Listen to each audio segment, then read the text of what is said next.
지금 이 대한민국의 혼란은 모두 최상목 전 권한대행 그리고 한덕수 현 대통령 권한대행으로부터 시작된 것입니다.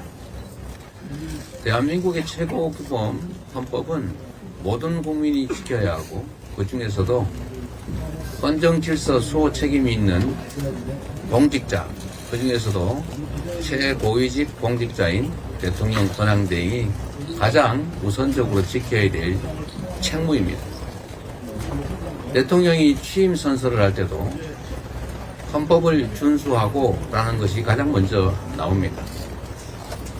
헌법을 준수하지 않으면 헌법 질서가 파괴되면 대한민국 공동체가 파괴됩니다. 헌법 위반은 매우 중차대한 사안입니다. 단순한 형법 위반, 부정부패와는 차원을 달리합니다. 일각에서 윤석열 복귀 프로젝트가 진행 중이다라고 얘기합니다. 저도 그런 주장에 공감 가는 바가 많습니다. 21세기 대한민국에서 군대를 동원해서 행정, 입법, 사법을 다 통제하겠다라는 이 군정을 하겠다는 이 참 상상하기 어려운 일이 실제로 벌어졌습니다. 이것은 대한민국의 헌법 질서를 통째로 파괴하는 행위가 분명합니다. 우리가 제주 4.3 사건이나 또는 광주 5.18 상황을 굳이 상기하지 않더라도 다시 윤석열이 복귀하는 것은 곧 제2의 계엄을 의미하는 것일 테고 우리 국민들은 저항할 것이고 충돌은 피할 수 없을 것입니다. 그럴 때 생겨날 수 있는 엄청난 혼란과 희생을 생각해 보십시오. 광주라는 한 지역이 고립되어 있을 때 생기는 그 피해와 대한민국 수도 서울을 포함한 대한민국 전역이 군사계엄에 노출되고 국민들이 저항할 때 생겨나는 그 엄청난 혼란 그리고 엄청난 유혈 사태를 대체 어떻게 감당할 수 있겠습니까? 경제는 다음 문제입니다. 국민의 생존 문제, 국민의 인권과 안전에 관한 문제입니다. 대한민국 국가의 존속에 관한 문제인 것입니다. 윤석열 대통령이 복귀할 경우에 생겨날 수 있는 일을 우리 국민 여러분께서도 한번 상상을 해보시기 바랍니다. 헌법재판소는 그리고 헌법재판관님 여러분들은 지금의 이 상황이 얼마나 중차대한 상황인지를 모를 리 없습니다. 그리고 본인들에게 주어진 헌법상의 책무, 역사적 책무, 국민이 부여한 책무를 잊지 마시기 바랍니다. 말씀드린 것처럼 지금의 이 혼란의 원인은 모두 한덕수, 최상목으로부터 시작됐습니다. 내란 주요 임무 종사자들은 전부 구속돼서 재판을 받고 있는데 내란 수괴는 해교한 논리로 석방돼서 활개를 치고 있습니다. 법률이 정한 내란 특검 지명 의뢰를 지금 몇 달째 하지 않고 있습니다. 명백한 불법 아닙니까? 의무적으로 지명을 의뢰하게 돼 있지 않습니까? 그 법률을 대놓고 몇 달째 어기고 있습니다. 그래서 결국은 내란 수괴가 석방돼서 이 혼란이 지속되고 국민들은 불안해하고 있는 것입니다.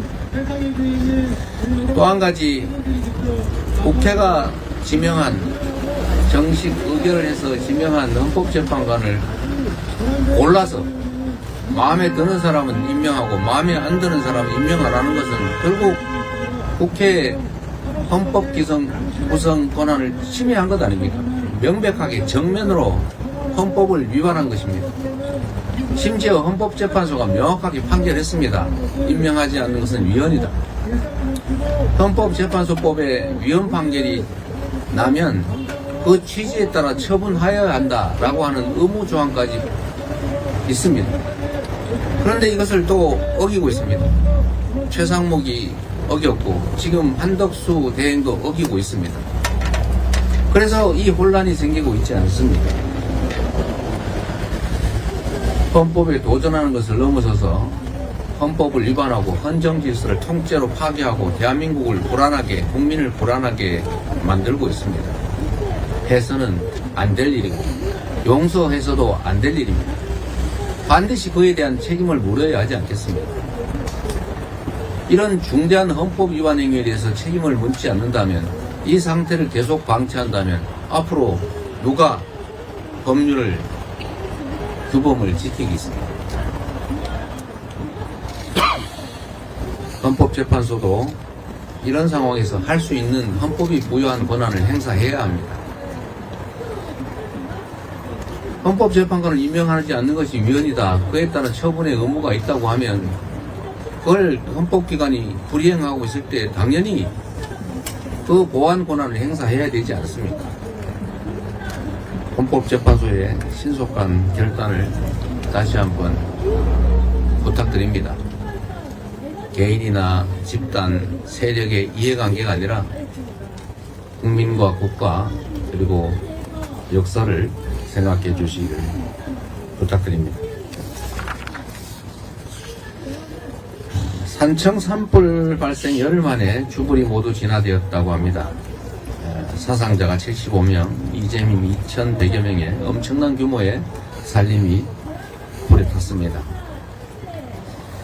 고인이 되신 분들의 명복을 빕니다. 그리고 피해 이재민들의 위로의 말씀을 전합니다.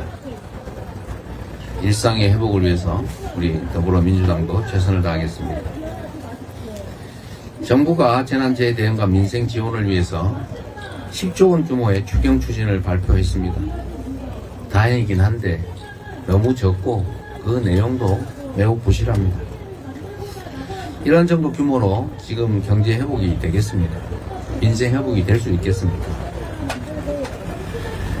그런데 더 가관인 것은 사안이 시급하니 국회 심사를 생략하자 뭐 이런 말을 하고 있다고요. 급하면 미리미리 하면 되지 않습니까? 이 와중에 어떻게 하면 국회 심의를 피해서 마음대로 국가 재정권을 행사해 볼까, 이런 꼼수를 생각합니까? 그리고 재난 대책이, 화재 대책이 긴급하면 예비비를 쓰세요. 뭘 자꾸 말 가지고 장난하던데, 지금 현재 즉시 집행할 수 있는 산불 관련 예비비 다시 한번 말씀드리겠습니다. 산림청에 1,000억의 예비비가 편성되어 있습니다. 지금 쓰세요. 행안부에 3,600억의 재난 관련 지원 예산이 있습니다. 그거 쓰세요. 4,600억입니다. 국가 예비비에 재난 관련 예비비가 1조 6천억이 있습니다. 그거 국회 심의 없이 지금 즉시 집행할 수 있으니까 쓰세요. 이것만 합쳐도 2조 600억 원입니다.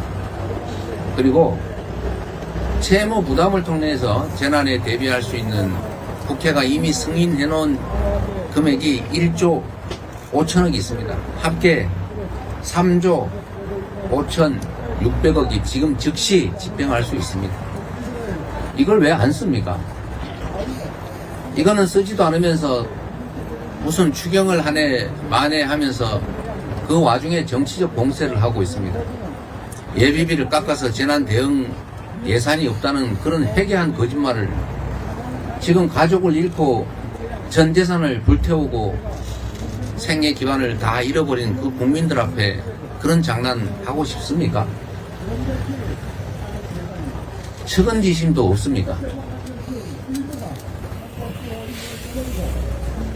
국민의힘도 정부도 재난당해서 울고 있는 이 국민들 앞에 그런 정쟁, 장난 그만하십시오. 최소한의 양심이 있어야죠. 이런 걸 가지고 인면수심이라고 합니다. 얼굴은 사람인데 속마음은 동물이라 그 말이죠. 어떻게 이런 짓을 할 수 있습니까? 미국이 나흘 뒤인 4월 3일부터 수입 자동차에 25% 관세를 부과하겠다고 이미 했습니다. 완성차부터 핵심 부품까지 수출하던 대한민국 경제에 관련 산업에 큰 피해가 현실로 다가왔습니다. 산업통상자원부가 비상대책을 4월 중에 발표하겠다고 합니다. 이때까지 뭐 했습니까? 불날 것 같은데 예방을 해야지, 불난 다음에 예방대책 세우겠다고 지금 하는 것입니다. 온 나라가 비상상태인데 유독 정부만 전혀 비상하지가 않습니다. 신속한 국가의 정상화만이 침몰하는 경제를 살릴 수 있습니다. 기업과 민간의 노력만으로 이 문제를 풀 수 없습니다. 정부가 나서서 해결해야 합니다. 정부가 무능하니 국회라도 나서야 합니다. 그래서 우리 민주당이 국회에 통상특별위원회를 설치해서 의원 외교라도 하자라고 지금 몇 달째 요구하는데, 국민의힘은 왜 이런 것조차 반대합니까? 민주당이 참여하는 게 마음에 들지 않으면 그냥 국민의힘하고 민주당 빼고라도 통상특위 만들어서 통상외교 하십시오. 대체 나라의 살림을 책임진다는 국민의힘이, 정치 집단이 이럴 수가 있습니까? 고통받는 국민의 신음소리가 들리지 않습니까? 망해가는 나라가 보이지 않습니까? 오로지 내가 어떻게 하면 권력을 가질까 그 생각밖에 없습니까? 그래서는 안 됩니다. 최소한 할 일을 합시다. 할 일 열심히 하면 국민들이 지지해 주지 않겠습니까? 그래야 국민의힘도 국민의 지지를 회복해서 살 길이 열리지 않겠습니까? 지금처럼 윤석열의 복귀나 획책하고 헌정질서 파괴에 올인하고 시도 때도 없이 온갖 거짓말을 하고 죽어가는 국민들 앞에서 이런 정쟁이나 벌이면서 어떻게 나라를 책임지겠습니까? 비상한 상황에 국민의힘 정부 비상한 대책을 함께 세우고 모두가 사는 길을 찾아 나갑시다. 회의를 마치겠습니다.